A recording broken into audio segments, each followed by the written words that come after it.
नमस्कार, मैं हूं कायनात अंसारी और आप देख रहे हैं सवाल आपका। संसद की नई इमारत लिखेगी नई इबारत। संसदीय इतिहास में नया अध्याय जुड़ने जा रहा है। 5 दिवसीय संसद का विशेष सत्र शुरू हो चुका है। सत्र शुरू होने से पहले से लेकर अब तक इसी बात को लेकर चर्चा जोरों पर है कि सरकार सत्र में कुछ चौंकाने वाली चीजें पेश करने वाली है। हालांकि सरकार ने अपना एजेंडा क्लियर कर दिया है, लेकिन अटकलें अभी भी खत्म नहीं हुई हैं।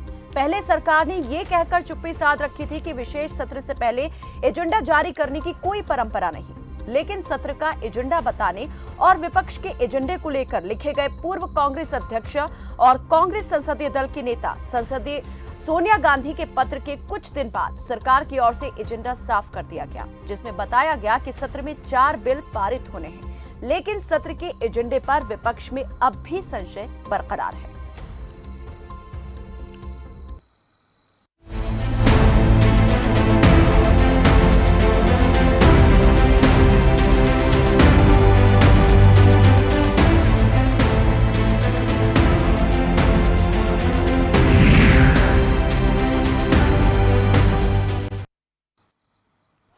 आमतौर पर संसद में 3 सत्र आयोजित होते हैं, जिनमें बजट सत्र, मानसून सत्र और शीतकालीन सत्र शामिल हैं। 11 अगस्त को मानसून सत्र खत्म हुआ था, लेकिन सत्र समाप्ति के कुछ दिन बाद ही सरकार ने संसद का 5 दिवसीय विशेष सत्र बुलाए जाने की घोषणा कर दी।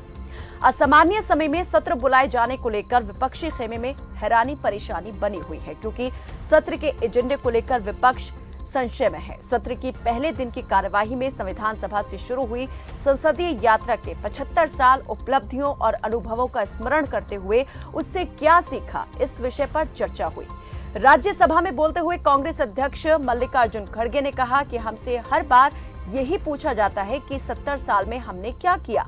कांग्रेस अध्यक्ष ने जवाब देते हुए कहा कि हमने वही किया जो आज आप लोग आगे बढ़ा रहे हैं, उसे शुरू किया। दूसरी तरफ लोकसभा में नेता विपक्ष अधीर रंजन चौधरी ने भी कहा कि हमसे हर बार सवाल किया जाता है कि हमने कुछ नहीं किया। अगर ऐसा वाकई में है तो इसरो जैसे संस्थानों की स्थापना किसने की? 1964 में तत्कालीन प्रधानमंत्री जवाहरलाल नेहरू ने इसकी स्थापना की थी। कांग्रेस अध्यक्ष मल्लिकार्जुन खड़गे ने आगे अपनी बात रखते हुए कहा कि सरकार को अपनी राजनीति करने का तरीका बदलना चाहिए। अगर हम नई संसद में चले गए और वो नहीं बदले तो कुछ भी नया नहीं होगा। वहीं प्रधानमंत्री नरेंद्र मोदी ने भारत के पहले प्रधानमंत्री जवाहरलाल नेहरू की मिडनाइट स्पीच को याद किया और कहा कि पंडित नेहरू के भाषण की गूंज हम सभी को प्रेरित करती रहेगी। पीएम ने कहा कि दिवंगत अटल बिहारी वाजपेयी जी ने कहा था कि सरकारें आएंगी जाएंगी, पार्टियां बनेंगी बिगड़ेंगी, लेकिन ये देश रहना चाहिए। इस दौरान पीएम मोदी ने शहीद भगत सिंह को भी याद किया। तो मंगलवार से संसद भवन की नई इमारत में कार्यवाही शुरू होगी, लेकिन विशेष सत्र में क्या कोई सरप्राइज फैक्टर रहने वाला है? क्या घोषित एजेंडे के इतर सरकार कोई और भी बिल लाने वाली है? इन तमाम सवालों पर करेंगे चर्चा, लेकिन पहले सवालों पर डालते हैं नजर।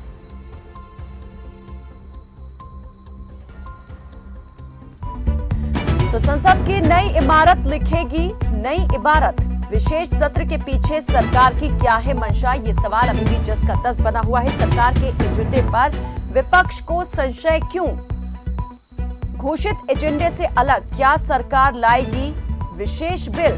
क्योंकि कयासें और अटकलें अभी भी लगाए जा रहे हैं कि सरकार जो है इसके अलावा भी कुछ दूसरे बिल ला सकती है।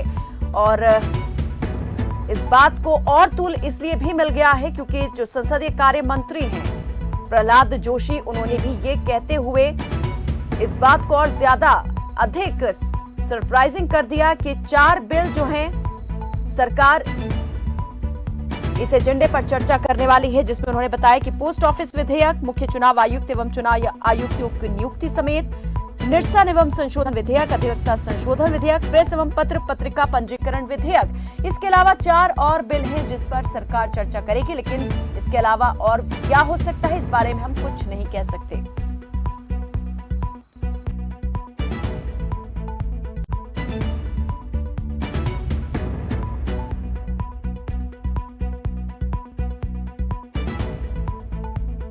सवालों को लेकर आप क्या सोचते हैं? आपकी क्या राय है? क्या आपको भी लगता है कि सरकार ने जो घोषित एजेंडे के तहत अपने बिल बताए हैं जिन पर चर्चा होनी है, उसके अलावा भी क्या कुछ और सरप्राइजिंग फैक्टर रहने वाला है इस सत्र के दौरान? क्या एक बार फिर से प्रधानमंत्री नरेंद्र मोदी चौंकाने वाले हैं जिस तरह से वो अब तक चौंकाते आए हैं?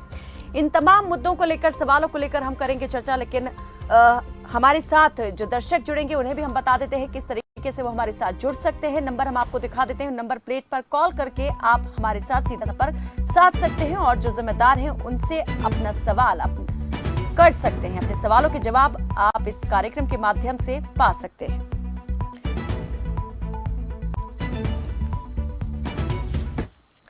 तो ज्यादा बातचीत के लिए हमारे साथ जुड़ गए हैं बीजेपी नेता अनिल गोयल। स्वागत है आपका अनिल गोयल जी, और कुछ ही देर में हमारे साथ कांग्रेस के प्रवक्ता भी जुड़ेंगे।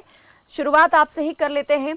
जो विशेष सत्र है वो अभी तक जो है काफी सस्पेंस में बना हुआ है कि इस विशेष सत्र में आखिर होने क्या वाला है, क्योंकि जो संसदीय कार्य मंत्री प्रहलाद जोशी उन्होंने भी कहा कि आगे और क्या हो सकता है इस बारे में हम कुछ नहीं कह सकते हैं। जो घोषित एजेंडा सरकार का था वो तो उन्होंने जरूर बताया, लेकिन इसके अलावा भी चीजें हो सकती हैं, इसके बारे में अनभिज्ञ रह करके, जानकारी ना होने की बात कह करके उन्होंने और ज्यादा सस्पेंस जो है वो बना दिया है। क्या वाकई में जो सरकार यहाँ पर बिल ला सकती है जिसकी अटकलें लग रही है, विपक्ष जिसकी अटकलें लगा रहा है, वो होने वाला है?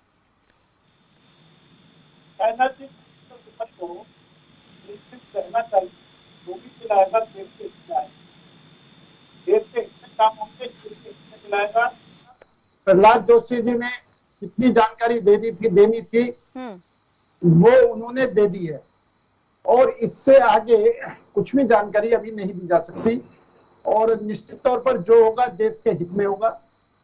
मैं तो एक बात कहना चाहता हूं कि ये महिला के बिलों का जो बिल है कि महिला आरक्षण बिल लाया जाए, 2010 में जब राज्यसभा में पास हुआ था तो इन्होंने लोकसभा में क्यों नहीं पास करा? यानी जो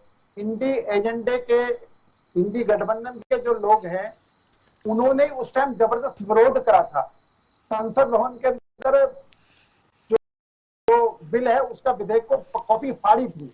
इंडी के जो समाजवादी पार्टी ने उस टाइम इसका घनघोर विरोध करा था। तो पहले ये जो गठबंधन है जो आज वोट बैंक की खातिर महिला आरक्षण बिल की जो तरफदारी कर रहा है, क्या ये इस मुद्दे पर पूरा विपक्ष एक है? कांग्रेस ने तो किन तरफदारी की थी ना महिला आरक्षण विधेयक को लेकर। अब लोकसभा से वो पास नहीं हुआ, ये उसकी अपनी अलग मजबूरियां हो सकती हैं। आप समझ सकते हैं किस तरीके से चीजें चलती हैं, किस तरह से कार्रवाई आगे बढ़ती है। मैंने कहा कि इनके जो गठबंधन में लोग थे ना उन्होंने ही विधेयक को फाड़ा था। क्या आज वो उस विधेयक के समर्थन में है, या जो विधेयक पास हुआ है राज्यसभा में उसके अंदर क्या करेक्शन करना चाहते हैं, किस तरह की चेंजिंग चाहते हैं, ये बिल पास ही होने देंगे या भावी गड़बड़ी करेंगे? पहले ये अपनी स्थिति स्पष्ट करें कि हम किस स्थिति पर ये वोट बैंक की राजनीति ना करें कि चुनाव सिर पर आ रहा है और हम महिला आरक्षण की बात करें। 2010 में पास करने में 2014 तक इनकी सरकार रही थी, ये पास करा सकते थे, लेकिन इन्हें महिला आरक्षण बिल पास नहीं कराना, सिर्फ महिलाओं गोयल जी 2014 से 2023 भी तो आ गया। इस बीच कितनी बार उठी ये बात, कितनी बार सरकार ने इस मसौदे को पेश किया? है ना जी, देखो ये बात सोनिया गांधी जी ने माननीय प्रधानमंत्री जी को या लोकसभा स्पीकर को उन्होंने जो चिट्ठी लिखी है, मैं उस चिट्ठी के एवज में सोनिया गांधी जी कह रहा हूँ कि मुंह में राम बगल में छुरी नहीं होनी चाहिए। आप 2010 से 2014 तक इस विधेयक को पारित करा सकते थे, आपने नहीं कराया। आपके गठबंधन में जो समाजवादी पार्टी शामिल है उसने 2010 में उस बिल को फाड़ा था, तो क्या वो लोकसभा में अब पेश होंगे तो क्या वो नहीं फाड़ेगी? या उनके जो संशय है वो क्या क्या संशय है, उस पर विपक्ष किस तरीके से चाहता है? विपक्ष अपनी स्थिति स्पष्ट करे। सत्ता पक्ष की तो जो जिम्मेदारी वो करेगी, सत्ता पक्ष तो जो देश में हित में फैसले होंगे वो लेंगे। हम निश्चित तौर पर, हमारी देश सर्वोपरि है, हम देश के हित में फैसले लेते हैं, लेकिन विपक्ष जो है हमेशा वोटों की राजनीति करता है, और वोटों की राजनीति में वो ये देखता है कि अब जैसे सनातन धर्म का, लेकिन टाइमिंग को लेके यहाँ सवाल तो आपसे भी उठ रहा है ना, एनडीए से भी सवाल उठ रहा है, मोदी सरकार से भी सवाल है कि अगर 2014 में ये बिल यूपीए की सरकार पास नहीं कर पाई, 2010 से आप कह रहे हैं कि 2014 तक का समय गुजर गया लेकिन पास नहीं करवा पाए। तो ऐसे ही यहाँ पर जब 2014 में मोदी सरकार पूर्ण बहुमत की सरकार बनी थी यहाँ पर, तब भी तो ये बिल नहीं लाया गया सदन के पटल पर। उसके अलावा कितनी आप चीजें देख रहे हैं कि बड़े बड़े यहाँ पर प्रस्ताव लाए गए, बड़े फैसले सरकार ने कड़े फैसले यहाँ पर लिए, लेकिन फिर महिला आरक्षण जो था वो क्यों इतना वक्त तक वेट करता रहा। चलिए इस पर बात करेंगे। एक दर्शक हमारे साथ प्रेम जुड़े हैं चेन्नई से। प्रेम, स्वागत है आपका, रखें अपनी बात। प्रेम सुन पा रहे हैं मुझे? चलिए लगता है संपर्क नहीं हो पा रहा है। जी गोयल जी। कहना जी, मैं तो एक बात बड़ा स्पष्ट कह रहा हूं कि इस 9 साल के अंदर, 10 साल के अंदर माननीय प्रधानमंत्री नरेंद्र मोदी जी के नेतृत्व में कितने अधिक विधेयक पास हुए हैं, कितना काम हुआ है, कितने जो कानून पुराने पड़ चुके थे जिनकी आवश्यकता नहीं थी उनको बदला गया है, और कितनी चीजों का हुआ है इसके। लेकिन ठीक है गोयल जी, आप जिस बिल को लेकर बात कर रहे हैं, ये जो सरकार की तरफ से घोषित एजेंडा है उसमें कहीं इस बात का जिक्र नहीं है। तो अगर ऐसी बात है तो उसमें जिक्र करना चाहिए था जो सरकार की तरफ से एजेंडा घोषित किया गया है। जो 4 बिल यहाँ पर सरकार ने बताए हैं कि इस पर चर्चा होनी है, 5 बिल बताए हैं, तो बाकी के बिलों का भी जिक्र कर देना चाहिए था ना, ताकि उसी हिसाब से जो विपक्ष है वो भी तैयारी के साथ आए। विपक्ष तो कह रहा है कि सरकार यहाँ पर एजेंडा क्लियर नहीं कर रही है। कायना जी, ये जो डिमांड हुई है सोनिया गांधी की तरफ से हुई है। अगर सोनिया गांधी की डिमांड कर रही है तो अपनी स्थिति तो स्पष्ट करें कि इस पर उन्होंने तो कर दी है, उन्होंने तो कर दी है वो। अभी गोयल जी आप क्या बात कर रहे हैं? स्थिति कांग्रेस को स्पष्ट करनी थी, कांग्रेस ने अपनी स्थिति स्पष्ट कर दी है। इंडी गठबंधन भी तो इसमें है ना। मैं ये इंडी गठबंधन की बात कर रहा हूँ। इंडी गठबंधन में समाजवादी पार्टी उसका एक हिस्सा है। क्या समाजवादी पार्टी उसके ऊपर अपनी क्या राय रखती है? आपका ये बहुत कम 4 दिन के अंदर बहुत अधिक काम होना है। आज प्रधानमंत्री स्पष्ट कहा कि रोने धोने का समय नहीं, काम करने का समय, रोते धोते रहना। लेकिन अब कम से कम 4 दिन के इस महत्वपूर्ण को पूरी तरीके से आप शामिल हो, चर्चा में हिस्सा लें और जो देश के हित में उन बिलों को पास कराएं।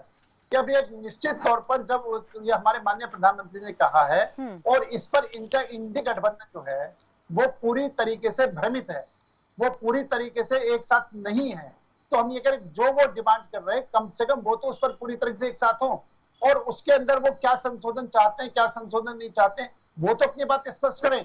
सरकार तो अपनी बात कहेगी, लेकिन जो चीज वो कह रहे हैं ये आना चाहिए वो पूरी तरीके से स्पष्टता के साथ आए ना, कि वो किस तरीके से लाना चाहते, किस तरीके से लाना नहीं चाहते, क्या चाहते क्या नहीं चाहते, वो तो अपने आप को स्पष्ट करेंगे। ठीक है, योगेंद्र सिंह जी इस पर माकूल जवाब देंगे मुझे लगता है। योगेंद्र हमारे साथ जुड़ चुके हैं, कांग्रेस की प्रवक्ता। स्वागत है आपका योगेंद्र जी, और आपका जवाब लूंगी, लेकिन एक दर्शक जुड़े हैं हमारे साथ में, प्रेम चेन्नई से जुड़े हैं। स्वागत है प्रेम, रखिए अपनी बात। प्रेम सुन पा रहे हैं मुझे?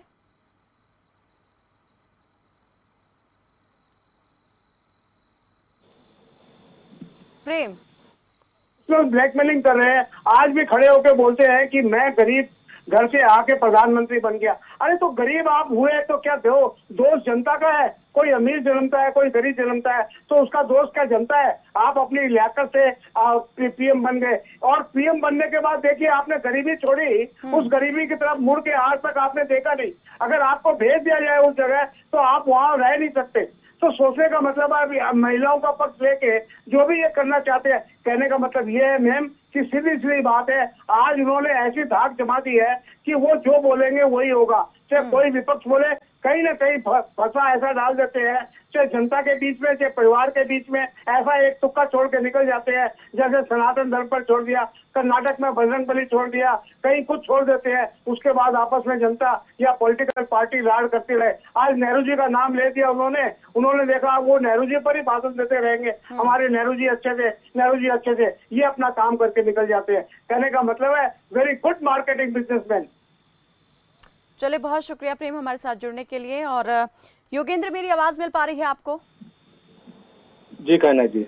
जी योगेंद्र जी, महिला आरक्षण बिल जिसको लेकर इस वक्त सुगबुगाहट तेज है, कयास भी लगाए जा रहे हैं, बीजेपी के जो प्रवक्ता, बीजेपी के जो नेता हमारे साथ जुड़े हैं अनिल गोयल, वो कांग्रेस का स्टैंड इस पर जानना चाहते हैं, और साथ में जो घटक दल है इंडिया गठबंधन के, उनका क्या स्टैंड रहेगा, क्या वो साथ रहेंगे, वही जानना चाहते हैं। देखिए कायनाथ जी, महिला सशक्तिकरण हो या देश में कोई बड़ा विकास हो, कांग्रेस हमेशा अग्रणी रही है। लेकिन 2014 से लेकर आज दिन तक बीजेपी ने जो अपने वायदे किए हैं और कुछ नया करने की कोशिश की और वो कर नहीं पाए, तो जनता का विश्वास बीजेपी से उठ चुका है। 2014 से लेकर 2023 तक 2 बार इनकी सरकार रही, लेकिन ये महंगाई, बेरोजगारी, महिला उत्पीड़न इत्यादि कार्यों को ये पूरा नहीं कर पाए। अब जनता का विश्वास बीजेपी में नहीं रहा है। ठीक है, जनता का विश्वास नहीं रहा है बीजेपी में, और विश्वास को ही बहाल करने के लिए कुछ बड़ा यहां पर बीजेपी की ओर से किया जा सकता है, केंद्र सरकार की ओर से इस सत्र के दौरान किया जा सकता है, लेकिन वो बड़ा क्या होगा उसी पर चर्चा कर रहे हैं। अनिल जी, आऊंगे आपके पास। एक दर्शक हमारे साथ आर.के. कालिया अम्बाला से जुड़े हैं। स्वागत है आपका कालिया जी, रखें अपनी बात। हाँ जी, आदाब जी, आदाब आदाब आदाब कालिया जी, रखें अपनी बात। देखिए मेरी अजीजा, बात ये है, जो ये मेरे भाई बातें कर रहे हैं भाजपा वाले, मुझे बड़े अफसोस से कहना पड़ेगा, ये इबारत क्या लिखेंगे? इबारत लिखेंगे कुर्सी की, हमें कुर्सी चाहिए। नंबर 1 मनशन की है कुर्सी हासिल करना, हुकूमत हासिल करना। बड़े अफसोस से कहना पड़ेगा, अभी मेरे भाई ने बहुत कुछ कहा, मैं उसको दोहराना नहीं चाहता। नेहरू जी की आज ये कर रहे हैं प्रशंसा, नेहरू जी को गाली देते हैं, ये नेहरू जी के खानदान को गाली देते हैं, ये हमें दुख होता है इस बात का। हालांकि मेरा किसी पॉलिसी को लेना नहीं है, इन्होंने किया क्या बताइए, आप बताइए। बुरा हमारा मोदी जी हमारे माननीय है, मैं मानता हूँ हमारे माननीय प्रधानमंत्री, सारी दुनिया के प्रधानमंत्री हैं। उन्होंने एक काम बता दिया, महंगाई कम हुई, भ्रष्टाचार कम हुआ, गुंडागर्दी कम हुई, और बताइए कुछ रोजगार मिला किसी को? लेकिन दुनिया भर इसका डंका बज रहा है, देश की ख्याति बढ़ी है, आज विश्व गुरु के रूप में दुनिया देख रही है, ये तमाम बातें हैं। आर.के. जी, क्या आप इन बात से इनकार करते हैं? 2 मिसरे सच्चे लोग यहाँ जिंदा ही उतर मौत के खाट रहे हैं, भ्रष्टाचारी अपनी छत को हित नोटों से पाट रहे हैं। कैसे करूं यकीन देश की खुशहाली के दावों का? यहाँ करोड़ों लोग जिंदगी फुटपाथों पर काट रहे हैं, यहाँ करोड़ों लोग जिंदगी फुटपाथों पर काट रहे हैं। ये क्या करेंगे ये भाजपा वाले? चलिए, बहुत बहुत शुक्रिया काले जी हमारे साथ जुड़ने के लिए। ठीक है, अनिल गोयल जी, आप अभी तक कांग्रेस से पूछते आए थे कि 70 साल में 75 साल में क्या किया। आज जनता भी पूछ रही है कि बीजेपी ने क्या किया है, केंद्र की मोदी सरकार ने क्या किया है। जो दावे यहाँ पर पार्टी करती है, नेता करते हैं, उन दावों को एक तरीके से धता बता रही है जनता। आवाज थोड़ी कट रही है, लेकिन हमारे बीजेपी ने इन 10 सालों में क्या करा? धारा 370 खत्म करी, 3 तलाक की व्यवस्था खत्म करी, देश में चंद्रयान 3 पहुंचा जो विश्व ने आज तक नहीं पहुंचाया। आम जनता अपने लिए चाहती है कि उससे कहाँ राहत मिली, महंगाई से कहीं अभी तक राहत नहीं मिली है, रोजगार, नौकरी, इन तमाम चीजों को लेकर सवाल यहाँ पर लोग कर रहे हैं। नहीं, मैं आम जनता की बात करूं। शौचालय बनाए, हर गांव में तक सड़क पहुंचाई, बिजली पानी की सुविधा मुहैया कराई, महंगाई की दर सबसे कम रही। अगर पिछली सरकारों के मुकाबले पे इस सरकार को भी देखें तो महंगाई की दर सबसे कम रही। क्या बात कर रहे हैं आप? महंगाई की दर कम रही? अभी कुछ महीने पहले तो अपने उच्चतम स्तर पर थी महंगाई। नहीं, आप अगर 2000 जो कांग्रेस से राज की महंगाई दर है, हमारी महंगाई दर से तुलना करेंगे तो आपको अपने आप दिखाई देगा कि वाकई में महंगाई दर पर पूरी तरीके से कंट्रोल रहा है। आप अगर आम जनता की बात करेंगे तो हमने आम जनता के लिए उज्ज्वला योजना चलाई, गैस के सिलेंडर भिजवाए, किसानों के लिए खाद पर जो यूरिया पर वो करवाया जिससे यूरिया खाद मिसयूज ना हो। हमने चाहे किसान का मामला हो, चाहे जवान का मामला हो, चाहे विज्ञान का मामला हो, चाहे आम मजदूर का मामला हो, चाहे नागरिक का मामला हो, हमने हर क्षेत्र में देश की जनता के लिए जो काम हो सकता था करा। और सबसे बड़ी बात यह है कि कोविड काल के अंदर जो टीका हमने बनवाया है, हिंदुस्तान इससे पहले कभी भी महामारी होती थी टीका नहीं बनाता था, विदेशों से 5 साल 10 साल बाद टीका हमें मिलता था। हमने इस साल टीका बनवाया, हिंदुस्तान के प्रत्येक नागरिक को टीका लगवाया और विदेश में भी हमने टीका भेजा। अगर आप ये देखेंगे कि नरेंद्र मोदी ने इस सब कार्यकाल के अंदर एक दिन भी रेस्ट करे बिना देश की सेवा में पूरी तरीके से लगे रहे, और चाहे आयुष्मान भारत योजना हो, चाहे स्किल इंडिया का योजना हो, जितनी भी योजनाएं लाए हैं, चाहे गरीबों के लिए आवास योजना का देने का मामला हो, चाहे चिकित्सा का मामला हो, कि हर क्षेत्र में हर गरीब व्यक्ति को लाभ पहुंचे, इस पर हमारी सरकार ने काम करा है। और जनता ने हर बार इसको विश्वास में लेकर के जनता ने हर बार हमको जिता के भेज रही है, काम के आधार पर जिता के भेज रही है। ठीक है, योगेंद्र और जी से इसका हमारा- जवाब लेंगे। योगेंद्र जी, सुना आपने तमाम बातों को जो यहाँ पर अनिल गोयल जी ने की है, इस पर मैं जवाब लूंगी, लेकिन एक दर्शक जुड़े हैं, रणबीर रोहतक से जुड़े हैं। स्वागत है रणबीर, रखिए अपनी बात। कायनाथ जी नमस्कार। जी नमस्ते। कायनाथ जी देखो, इस विधेयक को कोई भी सरकार नहीं लेना चाहती। अगर लेना चाहती बीजेपी तो 9.5 साल पहले ले सकते थे, क्योंकि इनका पूर्ण बहुमत था। और गोयल साहब कहते हमने रास्ते बनवाए, हमने जनता को पानी दिया। गोयल साहब, मेरा गांव खेड़ी साध आइए आप, अगर अपने पद से इस्तीफा दे देंगे, आपकी नैतिकता जिंदगी होगी तो जो आपने गांव को बर्बाद किया है। पिछली 11 तारीख से रास्ते टूटे, बिल्कुल काम भी शुरू नहीं होने का। शमशान घाट का रास्ते के ऊपर भी राजनीति और कमीशन खोरी चली हुई है। तो क्या कहें, इससे बुरा हाल और क्या होगा आपकी सरकार का। आपकी सरकार हमें चांद पर नहीं जाना, हमें जमीन पर चलने का रास्ता दे दो, पीने का पानी दे दो हमारे को। आपके गोयल साहब, मेयर साहब से पूछ लो सारी हकीकत। ज्वाइंट कमिश्नर कहते हैं ऐसी गंदी राजनीति हमने नहीं देखी। छोटे से शमशान घाट के टुकड़े पर भी राजनीति हो रखी है। आप देखिए, अगर हमारे गांव में कहो तो आपके पास मैं वीडियो भेज सकता हूँ, मेरे को 2 नंबर में भी अपना। हमारे गांव का बिना आराम कर रखा है आप लोग की सरकार ने। चलिए, बहुत ये शुक्रिया। कायनात जी अच्छी तरह से टीवी चैनल पर चलाया। बिल्कुल, कई बार हमारे साथ जुड़े हैं रणबीर जी, और हर बार अपने गांव की समस्या को वो उठाते रहे हैं। किस प्रकार से अधिकारी अनसुना करते हैं बात को, ये सवाल भी वो यहाँ इस प्लेटफॉर्म पर बार बार दोहराते रहे हैं। अनिल जी, आपने भी कई बार इनकी बात को सुना होगा। बहुत शुक्रिया रणबीर जी हमारे साथ जुड़ने के लिए। समस्याएं आप देख रहे हैं अनिल जी, अनेक हैं, दावे अपनी जगह हैं, लेकिन उन दावों की हकीकत जो है वो भी यहाँ पर अपनी जगह है। इन सवालों के जवाब क्या है आपके पास?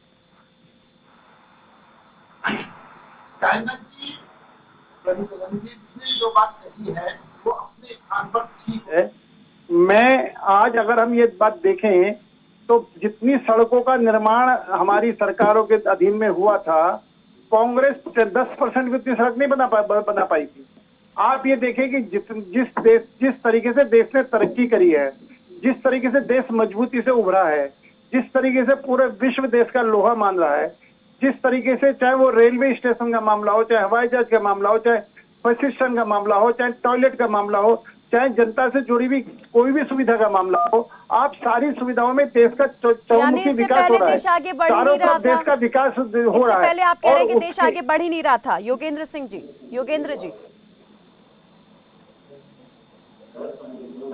योगेंद्र जी सुन पा रहे हैं मुझे?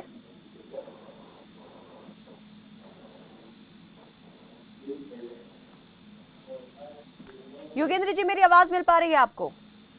हाँ कान्हा जी बोलिए। जी, जल्दी से जरा अंतिम प्रतिक्रिया आपकी तरफ से अब मैं चाहूंगी। तमाम बातें आपने यहाँ पर सुनी हैं अनिल गोयल जी की, क्या कहेंगे उस पर? देखिए कान्हा जी, 2014 के बाद आज दिन तक महंगाई कितनी चरम पे है। 2014 से पहले पेट्रोल, डीजल, रसोई गैस के क्या दाम थे, आज दाम दोगुने हो चुके हैं। केंद्र सरकार कितना शेष और कितनी एक्साइज ड्यूटी लगाकर देश की जनता को लूटने का काम करेगी। और ये सरकार में आई महंगाई को कम करने के लिए, बेरोजगारी को कम करने के लिए, लेकिन सत्ता में आने के बाद अपने वादों को भूलकर इन्होंने महंगाई, बेरोजगारी को चरम पे पहुंचा दिया। बिल लाने की बात करें, किसानों के लिए 3 कानून लाए थे, किसानों और विपक्ष के दबाव में इनको बिल वापस लेने पड़े। मेरा तो इतना ही कहना है कि बीजेपी की कथनी और करनी में सदैव अंतर रहा है और वो अपनी झूठी बातों से लोगों को भ्रमित करने का काम करती। चलिए, बहुत बहुत शुक्रिया आप दोनों मेहमानों का हमारे साथ इस चर्चा में जुड़ने के लिए। तो विशेष सत्र की शुरुआत हो चुकी है, 5 दिवसीय विशेष सत्र है, लेकिन इस विशेष सत्र में क्या कुछ विशेष होगा, देश भर की निगाहें इस पर टिकी हुई हैं, क्योंकि यहाँ पर जो राजनीतिक पंडित हैं, राजनीतिक विश्लेषक हैं, उनका मानना है कि आने वाले जो चुनाव हैं, 5 राज्यों में जो विधानसभा चुनाव होने हैं और 2024 का जो लोकसभा चुनाव होना है, उसमें गेम चेंजर साबित हो सकता है ये विशेष सत्र। लेकिन किस प्रकार से होगा, ऐसे कौन से बिल सरकार ला सकती है जो पूरी तरीके से सियासत का चाल, चरित्र और चेहरा ही बदल देंगे, ये जरूर देखने वाली बात रहेगी। फिलहाल के लिए मेरे साथ बस इतना ही। आप देखते रहे खबर फास्ट। नमस्कार।